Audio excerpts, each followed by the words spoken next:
ఉషోదయం Telugu news channel కు స్వాగతం సుస్వాగతం.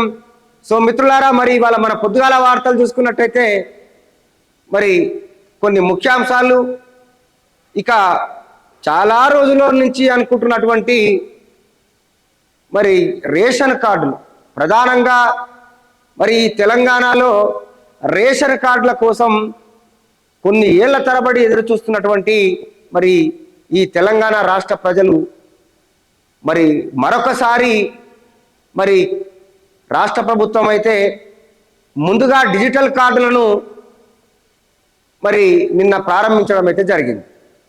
మరి రేషన్ కార్డులను మరి తాత్కాలికంగా వాటిని ఆపేసి ఈ డిజిటల్ కార్డును ముందుకు తీసుకొచ్చి, మీరు ఎందుకు రేషన్ కార్డులను ఆపిరనంటే ఇప్పుడు ఏమంటారనంటే ముందుగా డిజిటల్ కార్డును డిజిటలైజేషన్ చేయాలి కాబట్టి మరి రేషన్ కార్డులను కొంత తాత్కాలికంగా మరి ఆపడం జరిగిందని చెప్పి మరి రాష్ట్ర ప్రభుత్వం నిన్న తీసుకున్నటువంటి ఒక నిర్ణయం అని చెప్పాలి. నిన్న ఒక కార్యక్రమంలో మరి మన ముఖ్యమంత్రి గారు మాట్లాడుతూ ఈ డిజిటల్ కార్డు విధానం వల్ల ఒక మహిళకు పూర్తిగా యాజమాన్య హక్కులతో పాటు ఆ కుటుంబానికి చెందినటువంటి ప్రభుత్వ పథకాల నుండి మొదలుకొని ఆరోగ్యశ్రీ లాంటి అనేక పథకాలు కూడా ఇక సులభతరం అయ్యే విధంగా ఈ డిజిటల్ కార్డును రూపొందించడం జరిగిందని కూడా ఆయన చెప్పడం జరిగింది. ఇవాళ మరి చాలా మంది కొంతమంది ఏమంటున్నారంటే మీరు డిజిటల్ కార్డు విధానాన్ని తీసుకొచ్చినప్పుడు దాంట్లోనే మరి తెల్ల రేషన్ కార్డు అర్హులను కూడా గుర్తించడం ఈజీ తరం, కానీ అదొకసారి ఇదొకసారి చేయడం అనేది కొంత మరి సందేహాలను తావునిస్తుందని కూడా మరి కొంతమంది వ్యక్తం చేస్తున్నటువంటి పరిస్థితి. ఇవాళ ఎక్కడ చూసినా రేషన్ కార్డు లేనటువంటి అనేక మంది నిరుపేదలు ఈ తెలంగాణ రాష్ట్రంలో ఉన్నారని చెప్పుకోవాలి. ఇక కొంతమంది అయితే ఆ రేషన్ బియ్యం తినరు కానీ ఆ వచ్చిన బియ్యాన్ని అమ్ముకుంటుంటారు. నేను ఏమంటున్నంటే ప్రభుత్వము మీరు ఇచ్చేటటువంటి ఏదైతే బియ్యం ఉన్నారో మీరు 2 కిలోలు ఇస్తారా, 1 కిలో ఇస్తారా, 3 కిలోలు ఇస్తారా, ఏదో సన్న బియ్యం ఇస్తే వీళ్ళు కనీసం అవన్నీ వండుకొని తినేటువంటి పరిస్థితి. ఇవాళ ఎక్కడ చూసినా కానీ కూడా ఈ రేషన్ బియ్యం అనేటివి మరి 100కి దాదాపుగా 70% మంది ఇవాళ తిరిగి బ్లాక్ మార్కెట్లో అమ్ముకుంటున్నటువంటి పరిస్థితి. అరే మరి ఎందుకు వీళ్ళు బ్లాక్ మార్కెట్లో అమ్ముకుంటారు అని అంటే వీళ్ళేమి వందల వేలకేమి అమ్ముకోవట్లేదు. ఇవి దళారులు వీళ్ళు ఇండ్ల చుట్టూ తిరిగి ఈ బియ్యాన్ని సేకరించి పెద్ద పెద్ద రెస్టారెంట్లకు, హోటల్స్కు ఈ విధంగా సప్లై చేసేటువంటి పరిస్థితి. ఎందుకనంటున్నంటే మీరు ఎప్పుడో కొన్ని ఏళ్ల తరబడి నుంచి గోడాములో ఉన్నటువంటి ఆ బియ్యాన్ని పూర్తిగా ముక్కబట్టి పురుగుబట్టి అందులో మెరిగలు, ఉసుకలు, అనేక రకాలుగా పిల్లలు అంటే అవన్నీ కూడా ఆ పౌడరు చల్లి ఆ నిల్వ ఉండడం వల్ల అవి ఎన్నిసార్లు కడిగినా ఆ వాసన పోకపోవడం వల్ల పిల్లలు తినడానికి ఇబ్బంది పడుతున్నటువంటి పరిస్థితి. ప్రధానంగా ఇవాళ పేదలకు మీరు బియ్యం ఇవ్వడం అనేది ఇవాళ మీరు అనుకుంటుండొచ్చు మేము పేదలకు మేము ఇన్ని కిలోల బియ్యం ఇస్తున్నాం, అన్ని కిలోలు, కానీ ఆ బియ్యాన్ని వాస్తవంగా అవి ఎవరి దగ్గరికి పోతున్నాయి అంటే అవి దళారుల దగ్గర. పాపం 8 రూపాయలకు 9 రూపాయలకు లాస్ట్ 10 రూపాయలకు 1 కిలోను అమ్ముకునేటువంటి పరిస్థితి.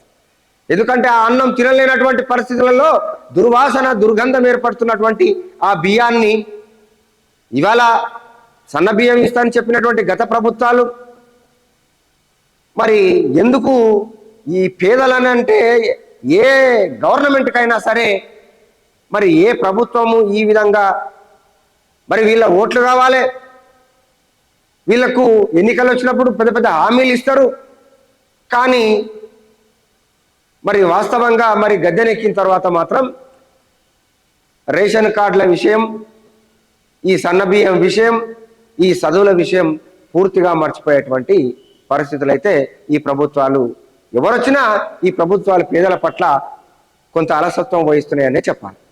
ఇక మరో వార్తల్లోకి వెళ్ళిపోతే ఇక నిన్న మొన్నటి దాకా హైడ్రా, ఇవాళ మూసి. ఇక దీని మీద చాలా పెద్ద ఎత్తున చర్చ జరిగింది. ఇది చెప్పడం కూడా నాకు ఇష్టం లేదు, కానీ ఇక నిన్న ఒక సందర్భంలో మరి మంత్రులు మాట్లాడుతూ, అదేవిధంగా ముఖ్యమంత్రి గారు కూడా ఆయన చాలా ఘాటైన విమర్శలు చేసిండు.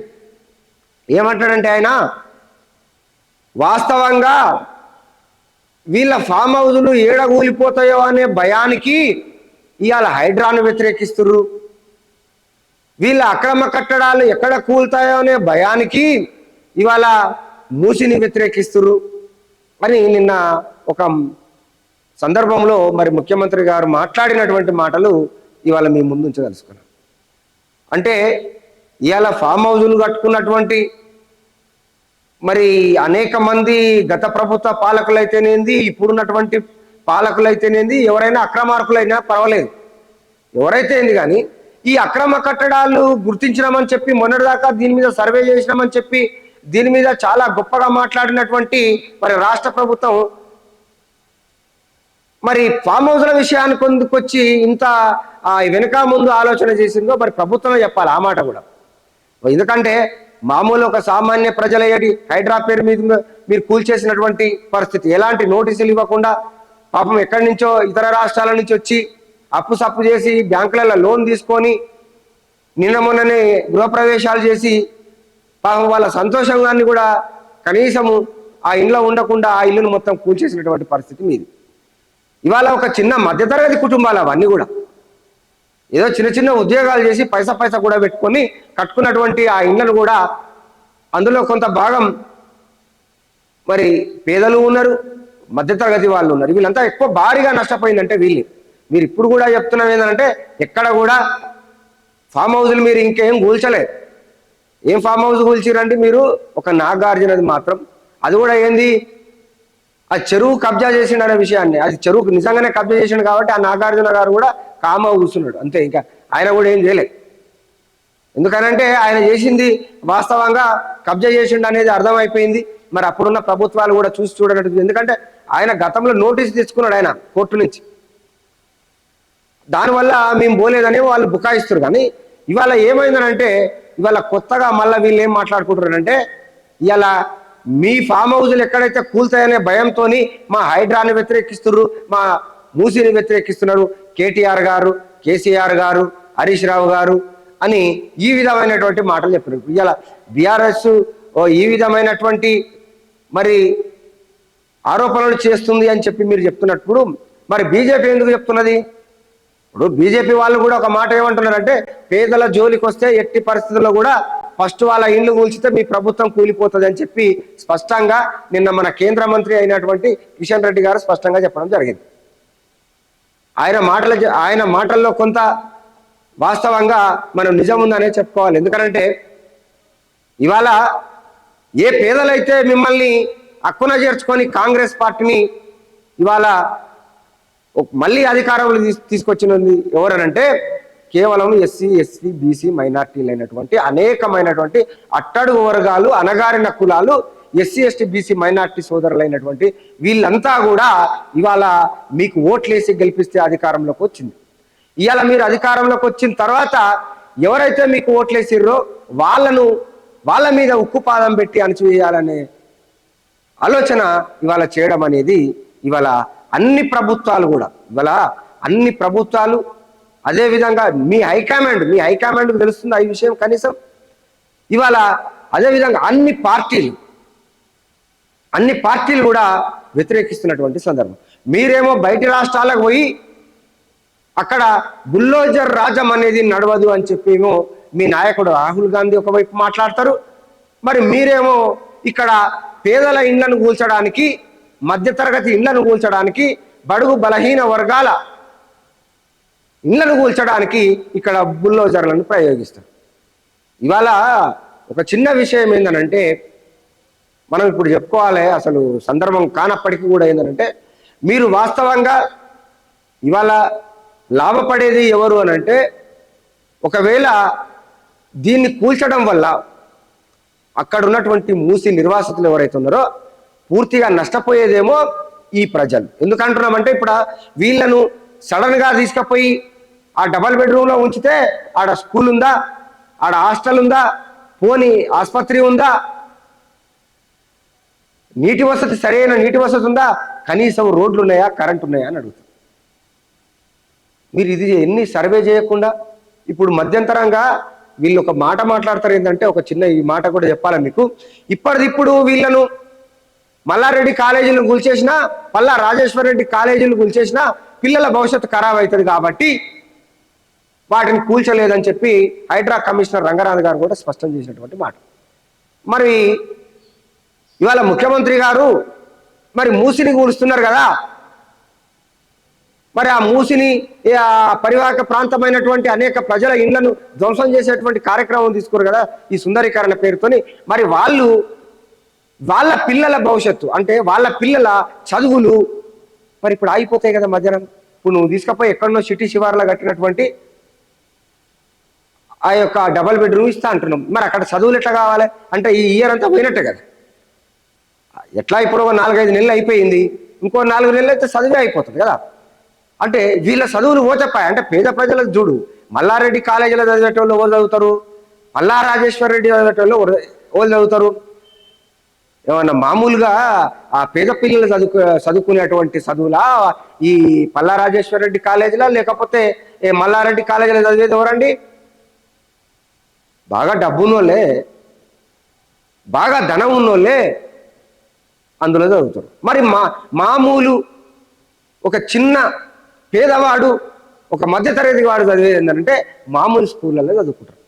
ఇవాళ ఇప్పుడు వీళ్ళ చదువులు ఆగిపోతే ఏం కాదు మీకు, వీళ్ళ భవిష్యత్తు ఖరాబ్ అయితే ఏం కాదు మీకు. కానీ ఇవాళ మీ గొప్పల కోసం ఈ విధంగా మరి ఇట్లా చేయడం అనేది ఎంతవరకు సమంజసమని కూడా మరి ప్రజలు అడుగుతున్నటువంటి మాట. ఇక ఇంకొక మాట ఆయన ఏమంటాడంటే, ఇక బట్టి గారు నిన్న ఒక కార్యక్రమంలో మాట్లాడుతూ ఇక ఆయన అనడం, హరిత ఇంధనం అంట 20,000 మెగావాట్లతోని తెలంగాణలో మరి విస్తరించేటువంటి యోచన ఉంది, ఆ ఖచ్చితంగా దాన్ని చేపడుతున్నామని చెప్పి నిన్న చెప్పడం జరిగింది. మరి ఈ హరిత ఇంధనం వల్ల మరి ఏమైనా పేదవాడికి కనీసం ఇప్పుడైనా మరి కొంత లాభం జరుగుతుందా, లేకుంటే మరి ఈ హరిత ఇంధనం పేరుతోని మరి ఇది కూడా ఒక స్కామ్ జరుగుతుందా ఏందనేది ఇక వేచి చూడాల్సినటువంటి అంశము. ఇక మరి దామోదర రాజనరసింహ మన మంత్రి గారు అయినటువంటి ఆయన ఏమంటాడంటే, నిన్న ఒక కార్యక్రమానికి హాజరైతే ఆయన మాట్లాడడం జరిగింది.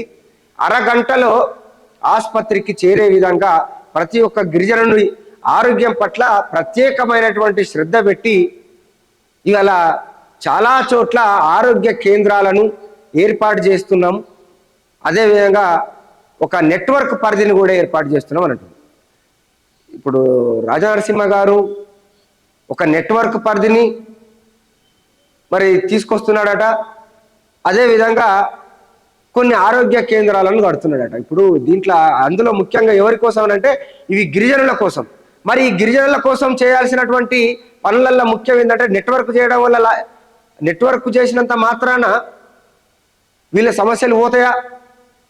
పోని ఆసుపత్రి కట్టినంత మాత్రాన ఆసుపత్రి ఏడా ఉంటుంది? వాళ్ళు ఉండేది కొండలల్ల గుట్టలల్లా, అక్కడి ఇండ్లు ఇక్కడి ఇండ్లు, గుట్టలల్లా కొండలల్లా కట్టుకుంటారు వాళ్ళ ఇల్లు. మొట్టమొదటిగా వాళ్ళకి కావాల్సింది ఏంటంటే రోడ్లు కావాలి, నెట్వర్క్ కాదు వాళ్ళకి. ఆసుపత్రి ఎక్కడో కింద ఒక టౌన్లో కడతాం, కానీ ప్రతి విలేజ్లో అయితే కట్టావు కదా, అది సాధ్యపడదు కూడా కదా. మరి నువ్వు ముందుగా రోడ్ల కోసం ఆలోచించాలి కదా మంత్రి గారు. నెట్వర్క్ విస్తరింపజేస్తున్నాము, ఆ అడవులలో నెట్వర్క్తో అంత పెద్ద అవసరం ఏముందండి? ముఖ్యంగా ఫస్ట్ ముందు కావాల్సింది రోడ్లు చేయండి సార్. సరే, ఆరోగ్య కేంద్రాలకు అరగంటలో చేరుకోవాలని మీరన్నట్ట మాటల ప్రకారము రోడే చక్కగా లేకపోతే ఏ వెహికల్ అయినా, ఒక అంబులెన్స్ అయినా ఎట్లా పోతుంది సార్ ఆడికి? అరగంటలో ఎట్లా చేరుకుంటారు? కాబట్టి మరి రాష్ట్ర ప్రభుత్వం ఇలా మేము ప్రతిష్టాత్మకంగా వీళ్ళ కోసం ప్రత్యేక బడ్జెట్ను కేటాయించి గిరిజనుల కోసం ఒక ఆసుపత్రి కడుతున్నామని చెప్పడము అనేది చాలా మంచి మాటే. కానీ మేమేమంటున్నామంటే ముందుగా వారికి రోడ్లు చేయండి, ఆ రోడ్లు చేసిన తర్వాత మీరు నెట్వర్క్ను తీసుకురండి, అదేవిధంగా ఆసుపత్రిని కూడా కట్టండి. అప్పుడు ఒక నిజంగానే వాళ్ళు అరగంటలో కాదు కదా 5 నిమిషాల్లో చేరుకున్నటువంటి పరిస్థితి ఉంటుంది. కాబట్టి మరి మంత్రి గారు అయితే ఆ విధంగా మాట్లాడడం జరిగింది. ఇక మరి నిన్న మొన్నటి వరకు చెప్పుకున్నట్టుగా ఇక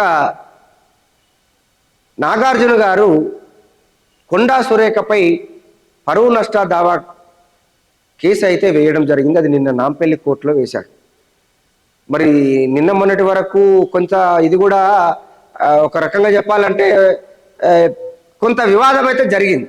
ఈ వివాదంలో వాస్తవంగా సినీ పెద్దలకు, సినీ ఇండస్ట్రీలకి, నాగార్జున కుటుంబానికి మరి ఏ సంబంధం లేకున్నప్పటికీ కూడా ఇక్కడ బీఆర్ఎస్ పార్టీ, కాంగ్రెస్ పార్టీ పరస్పర ఆరోపణలు చేసుకుంటున్నటువంటి సందర్భంలో ఇక కేటీఆర్ను ఉద్దేశించి పాపం నాగార్జున గారి కుటుంబాన్ని వాళ్ళు లాగడం జరిగింది. ఇది వాస్తవంగా సమంజసమైనటువంటి ఆ విషయం కాదు. దీని మీద సినీ ప్రముఖులు, పెద్దలు కూడా చాలా సీరియస్ అవుతున్నటువంటి పరిస్థితి. సినీ ఇండస్ట్రీలో చాలా ఇది ఒక పెద్ద చర్చనీయమైనటువంటి అంశం. మరి ఇండస్ట్రీ కూడా చాలా వాస్తవంగా కొండా సురేఖపై కొంత ఆగ్రహం వ్యక్తం చేస్తున్నటువంటి పరిస్థితి. మరి నిన్న ఆయన కేసు కూడా దావా కూడా వేయడం జరిగింది. మరి చూడాలి. మరి ఇక కొంత బాధాకరమైన విషయము ఒకటైతే కొంతమంది మిత్రులకైతే చెప్పాలి. చాలా మంది యువతకు రాష్ట్ర ప్రభుత్వము మరి ఒక నిర్ణయం అయితే తీసుకుంది. పాపం యువకులకు డీజే సౌండ్ను పూర్తిగా నిషేధించింది. తెలంగాణ రాష్ట్రంలో డీజే సౌండ్లు అనేటివి పూర్తిగా నిషేధించబడింది. దానివల్ల కొన్ని ప్రమాదాలు జరగడం, కొంత వాస్తవంగా ఆ ధ్వని వల్ల అనేక ఆరోగ్య సమస్యలు రావడం, వీటినన్నిటినీ కొంత పూర్తి స్థాయిలో పరిశీలించిన తర్వాత ఆరోగ్య నిపుణులతో ఆధారాలతో పూర్తిగా మరి వాస్తవాలను తెప్పించుకొని రాష్ట్ర ప్రభుత్వం అయితే ఒక నిర్ణయం తీసుకుంది. అదేంటంటే డీజే అనేది ఎక్కడైనా వేడుకలు జరిగినా, ర్యాలీలు జరిగినా పూర్తిగా నిషేధించబడింది. మీరు చూడండి, చాలా వరకు పెళ్లిలైనా, లేకుంటే ఒక భరత్ జరుగుతున్నా, లేకపోతే వినాయకుణ్ణి అదేవిధంగా మరి ఆయన తీసుకుపోతున్నప్పుడు ఆ యొక్క ఊరేగింపులో మరి పెద్ద ఎత్తున డీజేలు పెట్టి డ్యాన్సులు చేస్తున్నటువంటి సందర్భం. ఈ డీజేలు అనేటివి పూర్తిగా నిషేధించబడ్డాయి. కొంత బాధాకరమైన విషయమే. ఎందుకంటే కొంతమంది పాపం ఆ డీజేలు పెట్టుకొనే కొంత ఉపాధి పొందుతున్నటువంటి వాళ్లకు ఇది చాలా ఒక పిడుగుపాటు వార్త అనే చెప్పుకోవాలి. సో మిత్రులారా, ఏది ఏమైనప్పటికీ కూడా మరి చాలా వరకు మరి ప్రజల సమస్యల పట్ల ప్రభుత్వాలు ఎప్పటికప్పుడు మరి పూర్తి స్థాయిలో అందుబాటులో ఉండి వాళ్ళకు కావలసినటువంటి పథకాలు, వాళ్లకు ఇవ్వాల్సినటువంటి మరి రాయితీలు, అదేవిధంగా ఉపాధి, వైద్యం, ఈ విధమైనటువంటి మరి ఖచ్చితంగా ప్రభుత్వాలు వీటిని ముందుకు తీసుకుపోవాలని మనం కూడా కోరుకుంటూ మరో ఎపిసోడ్తో మీ ముందు ఉంటుంది. చూస్తూనే ఉండండి ఉషోదయం తెలుగు న్యూస్ ఛానల్.